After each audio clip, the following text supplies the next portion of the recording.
कहता है मास्टर्स और जॉनसन, जिन्होंने मानव यौनिकता पर सबसे गहन शोध किया, उन्होंने पाया कि स्त्री की चरमानुभूति ऑर्गाज्म पुरुष से कहीं अधिक तीव्र होती है। पुरुष की चरमानुभूति कुछ सेकंड की होती है, स्त्री की कई मिनट तक चल सकती है। पुरुष एक बार में केवल एक चरमानुभूति पा सकता है, उसके बाद उसे रिकवरी टाइम चाहिए, लेकिन स्त्री मल्टीपल ऑर्गेजम्स पा सकती है, एक के बाद एक, बिना किसी अंतराल के। किन्से रिपोर्ट, जो मानव यौनिकता पर सबसे व्यापक अध्ययन है, उसने भी यही पाया। स्त्रियों की यौन क्षमता पुरुषों से कहीं अधिक है। शारीरिक रचना देखो, पुरुष के जननांग बाहर है, कमजोर है, संवेदनशील है। थोड़ी सी चोट, थोड़ा सा तनाव और वे निष्क्रिय हो जाते हैं। लेकिन स्त्री के जननांग भीतर है, सुरक्षित है, शक्तिशाली है। क्लिटरस में नर्व एंडिंग्स की संख्या पीनस से 2 गुनी है, अर्थात स्त्री की संवेदनशीलता पुरुष से 2 गुनी है। उसे 2 गुना आनंद मिलने की क्षमता है। हार्मोन देखो, पुरुष में टेस्टोस्टेरोन होता है जो उसे आक्रामक बनाता है, तुरंत उत्तेजित होने वाला बनाता है, लेकिन एस्ट्रोजन और प्रोजेस्टेरोन का संतुलन स्त्री को एक गहन, धीमी लेकिन लंबे समय तक चलने वाली उत्तेजना देता है। पुरुष की यौनिकता जैसे एक माचिस की तीली, तुरंत जल उठती है, तुरंत बुझ जाती है। स्त्री की यौनिकता जैसे लकड़ी का लट्ठा धीरे धीरे गर्म होता है, लेकिन एक बार जल गया तो घंटों तक जलता रहता है। ये सब विज्ञान है, ये सब तथ्य हैं, लेकिन समाज ने इन तथ्यों को नजरअंदाज किया। क्यों? क्योंकि ये तथ्य पुरुष के अहंकार को चोट पहुंचाते। पुरुष को यह स्वीकार करना कठिन है कि वह यौन रूप से स्त्री से कमजोर है। इसलिए उसने एक पूरी सामाजिक व्यवस्था खड़ी कर ली जो इस सत्य को छिपाती है। सूर्य को कब तक ढका जा सकता है? आज नहीं तो कल यह सत्य उजागर होना ही था। अब हम इतिहास की ओर चलते हैं, क्योंकि वर्तमान को समझने के लिए अतीत को समझना जरूरी है। क्या तुमने कभी सोचा है कि प्राचीन सभ्यताओं में स्त्री की यौनिकता को कैसे देखा जाता था? भारत में खजुराहो के मंदिर देखो, वहां मिथुन, सेक्सुअल यूनियन को डिवाइन एक्ट के रूप में दिखाया गया है। और ध्यान से देखो, उन मूर्तियों में स्त्री सक्रिय है, वह भागीदार है, वह आनंद ले रही है। यह कोई शर्म की बात नहीं, ये सेलिब्रेशन है। तंत्र शास्त्र पढ़ो, तंत्र में स्त्री को शक्ति माना गया है, ऊर्जा का स्रोत माना गया है। पुरुष केवल शिव है, निष्क्रिय, स्थिर। स्त्री शक्ति है, सक्रिय, गतिशील, बिना शक्ति के शिव शव। कामसूत्र देखो, वात्सायन ने स्पष्ट लिखा है कि स्त्री की तृप्ति पुरुष से अधिक महत्वपूर्ण है। उसने विभिन्न तकनीकें बताई है कि पुरुष कैसे स्त्री को संतुष्ट कर सकता है। प्राचीन ग्रीस में अफ्रोडाइटी, प्रेम और सौंदर्य की देवी की पूजा होती थी। उसके मंदिरों में सेक्रेड प्रोस्टिट्यूशन होता था। यह कोई पाप नहीं माना जाता था, बल्कि एक धार्मिक कृत्य था। मिस्र में इस स्त्री शक्ति की देवी सबसे शक्तिशाली देवता मानी जाती थी। वह सेक्सुअलिटी और फर्टिलिटी दोनों की प्रतीक थी। तो फिर क्या हुआ? कैसे यह सब बदल गया? 3 चीजें हुई। पहली, कृषि क्रांति। जब मनुष्य ने खेती करना सीखा तो संपत्ति का महत्व बढ़ गया, और संपत्ति के साथ आया विरासत का सवाल। पुरुष को यह सुनिश्चित करना था कि जो बच्चा उसकी पत्नी जन्म दे रही है वह उसी का है। स्त्री की यौनिकता पर नियंत्रण जरूरी हो गया। सद्ध एकेश्वरवादी धर्मों का उदय, जूडाइज्म, क्रिश्चियनिटी, इस्लाम, इन तीनों ने स्त्री की यौनिकता को पाप बताया। एव को ब्लेम किया गया कि उसने आदम को बहकाया। स्त्री को टेम्पट्रेस बताया गया, तीसरी को टेम्पट्रेस बताया गया। पात्रियार्की की स्थापना। जब पुरुष को यह समझ आया कि फिजिकल स्ट्रेंथ से वो स्त्री को कंट्रोल कर सकता है, तो उसने एक पूरी सामाजिक व्यवस्था बना ली जो स्त्री को दबाती है। और इन 3 कारणों से पिछले 3-4 हजार वर्षों में स्त्री की यौनिकता को दबाया गया, दमित किया गया, पाप बताया गया। लेकिन ध्यान दो, इससे पहले मात्र सत्तात्मक समाज था। उन समाजों में स्त्री को सम्मान था, उसकी यौनिकता को स्वीकृति थी। अब हम उस षड्यंत्र की बात करते हैं जो समाज ने स्त्री के खिलाफ रचा है। देखो, बचपन से ही लड़की को क्या सिखाया जाता है? शर्म करो, ये अच्छी लड़कियां नहीं करती। लड़कियों को ऐसे नहीं बैठना चाहिए, तुम्हारी ड्रेस ठीक नहीं है, लोग क्या कहेंगे। हर वाक्य में छिपा है एक संदेश, तुम्हारा शरीर गलत है। तुम्हें खुद को छिपाना होगा, कंट्रोल करना होगा, सप्रेस करना होगा, सप्रेस करना होगा। लड़के को क्या सिखाया जाता है? मर्द बनो, रोना मत। तुम लड़के हो, जाओ खेलो, लड़ो। तुम्हें स्ट्रांग होना है। उसे एग्रेसिव होना सिखाया जाता है। उसकी सेक्सुअलिटी को एक्सेप्टेबल बताया जाता है। उसे बताया जाता है कि यौन इच्छा नेचुरल है। लेकिन लड़की को उसे बताया जाता है कि अगर उसे यौन इच्छा है तो वो बैड गर्ल। देखो, जब लड़की किशोरावस्था में आती है तो पीरियड्स के बारे में उसे क्या बताया जाता है? ये गंदा है, इस टाइम में टेंपल मत जाओ, किसी को बताना मत, छिपाओ इसे। जो प्रक्रिया सबसे ज्यादा नेचुरल है, जीवन देने की क्षमता, उसे ही गंदा बता दिया जाता है। ये कैसा समाज है? और फिर शादी होती है, वहां भी स्त्री से एक्सपेक्ट किया जाता है कि वो पैसिव रहे, सबमिसिव रहे। अगर वो अपनी इच्छा जताती है, अपनी जरूरत बताती है, तो वो शेमलेस है।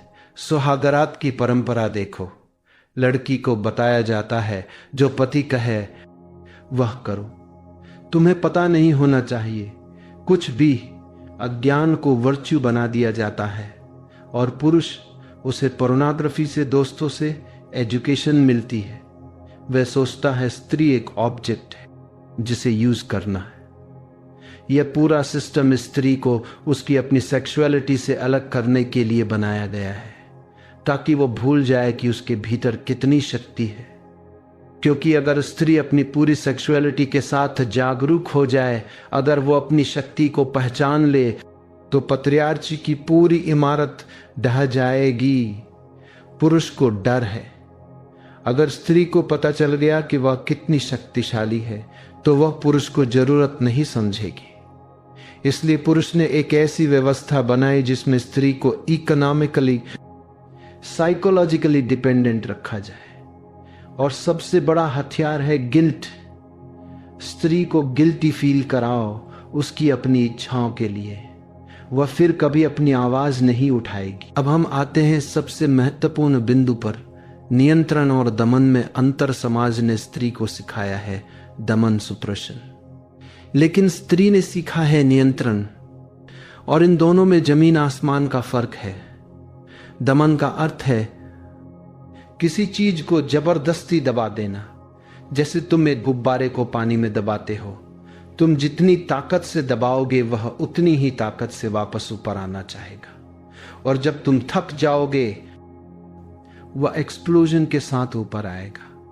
यही होता है दमन के साथ। तुम अपनी वासना को दबाते हो और वह तुम्हारे भीतर विकृत होकर निकलती है, फ्रस्ट्रेशन के रूप में, बिटरनेस के रूप में, डिप्रेशन के रूप में। लेकिन नियंत्रण अलग है। नियंत्रण का अर्थ है अंडरस्टैंडिंग। जब तुम किसी चीज को समझते हो तो तुम उसके मास्टर बन जाते हो। वह उसे महसूस करती है, उसे स्वीकार करती है, लेकिन वह यह भी जानती है कि इस वासना को कब, कहां, कैसे एक्सप्रेस करना है। यह मैच्योरिटी है। देखो,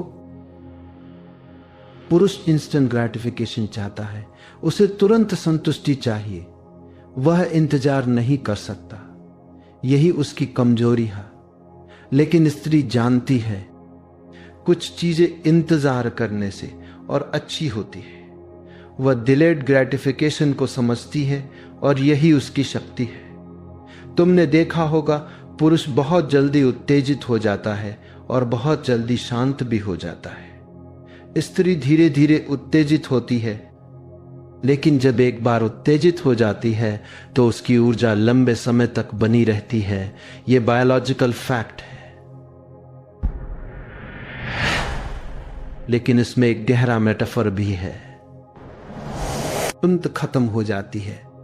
स्त्री की एनर्जी जैसे न्यूक्लियर एनर्जी धीरे धीरे एक्टिवेट होती है, लेकिन बहुत लंबे समय तक काम करती है। अब स्त्री ने सीखा है इस एनर्जी को कैसे मैनेज करना है। उसने सीखा है इसे कैसे ट्रांसफॉर्म करना है। जब स्त्री मां बनती है तो उसकी सेक्सुअल एनर्जी मदरली लव में ट्रांसफॉर्म हो जाती है। वही इंटेंसिटी, वही पैशन, लेकिन अब अलग फॉर्म। जब स्त्री आर्टिस्ट बनती है, राइटर बनती है, क्रिएटर बनती है, तो उसकी सेक्सुअल एनर्जी क्रिएटिव एनर्जी बन जाती है। ये ट्रांसफॉर्मेशन है या सेपरेशन नहीं है।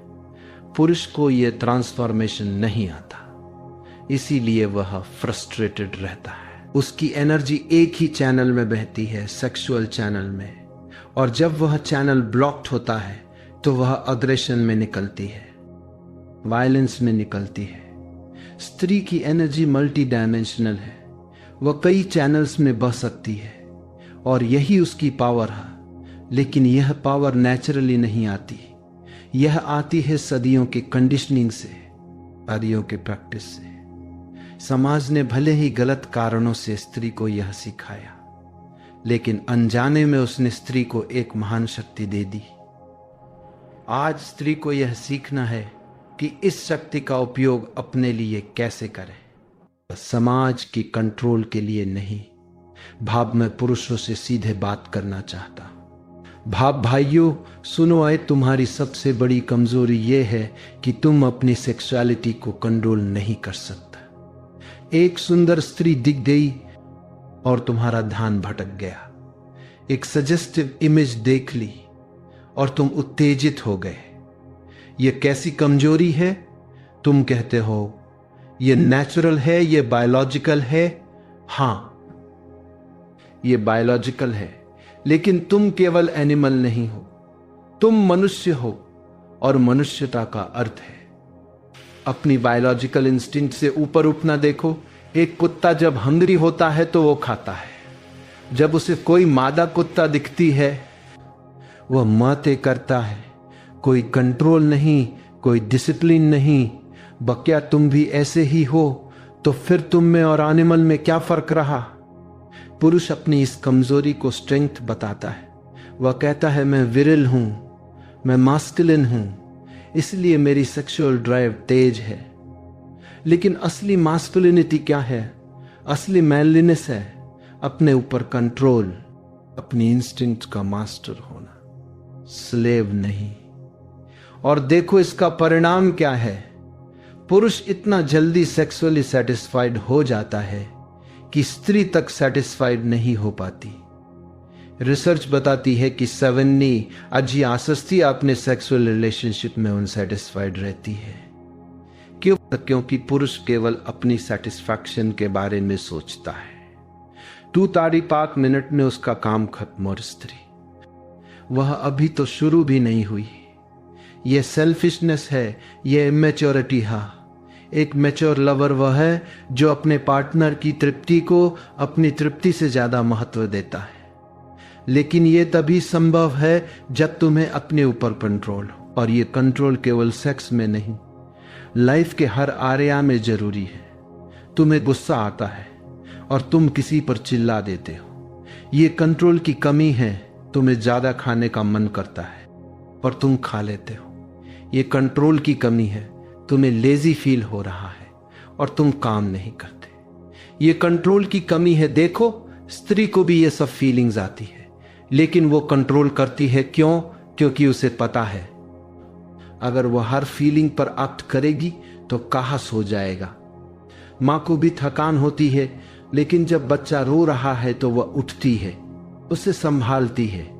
यह कंट्रोल है। एक वर्किंग वुमन को भी अपने पति के साथ टाइम बिताने का मन होता है, तो वह काम कंप्लीट करती है।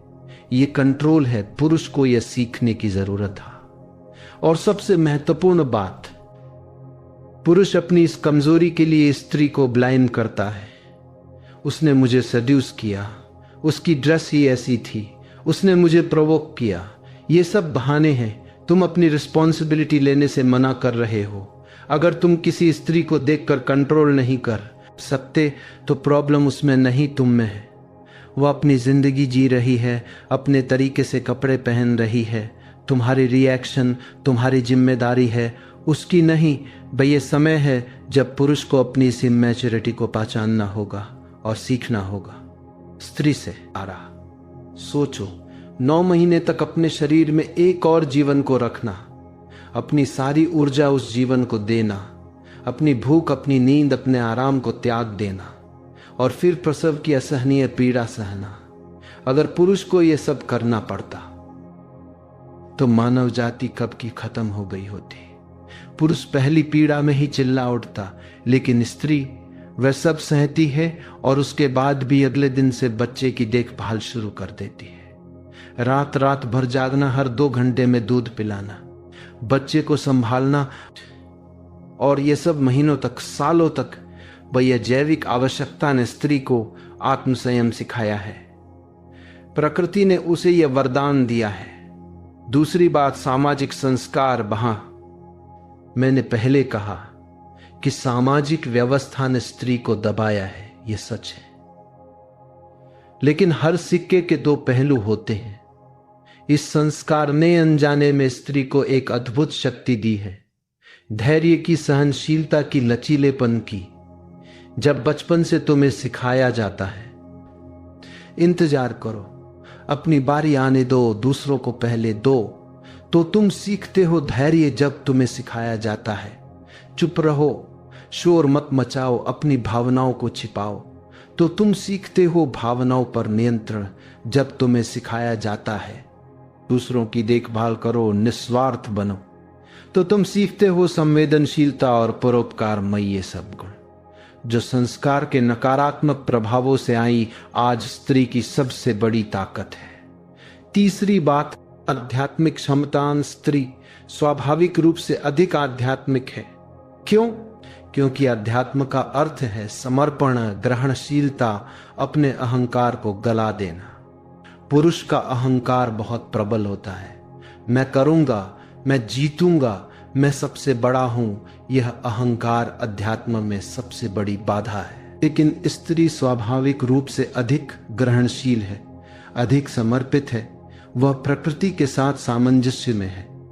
इसीलिए हर संस्कृति में, हर परंपरा में स्त्रियां अधिक धार्मिक है, अधिक भक्तिपूर्ण है, और यह आध्यात्मिक क्षमता उसे देती है अपनी ऊर्जाओं को रूपांतरित करने की शक्ति। वह कोई ऊर्जा को रूपांतरित कर सकता है तो वह उस ऊर्जा का स्वामी हो जाता है। यौन ऊर्जा सबसे शक्तिशाली ऊर्जा है। अगर तुम इसे रूपांतरित कर सको सृजनशीलता में, करुणा में, तो तुम परम ज्ञान के बहुत करीब पहुंच जाते हो। बस्त्री को यह स्वाभाविक रूप से आता है, पुरुष को यह सीखना पड़ता है, संघर्ष करना पड़ता है। चौथी बात, और एक साथ कई काम करने की क्षमता। विज्ञान ने सिद्ध किया है कि स्त्री का मस्तिष्क एक साथ कई काम करने के लिए बेहतर बना है। उसके मस्तिष्क के दोनों भागों के बीच अधिक संपर्क सूत्र होते हैं। बच्चे को संभालना, खाना बनाना, काम करना, घर की देखभाल करना और सब कुछ कुशलता से। पुरुष वह एक समय में एक ही काम पर ध्यान दे सकता है। उसे परेशान कर दो और वह बिखर जाता है। यह क्षमता स्त्री को अपनी ऊर्जा को विभिन्न दिशाओं में मोड़ने में सक्षम बनाती है। उसकी यौन ऊर्जा केवल एक नाली में नहीं बहती, वह कई रूपों में प्रकट होती है। पांचवी बात, भावनात्मक बुद्धिमत्ता। स्त्री की भावनात्मक समझ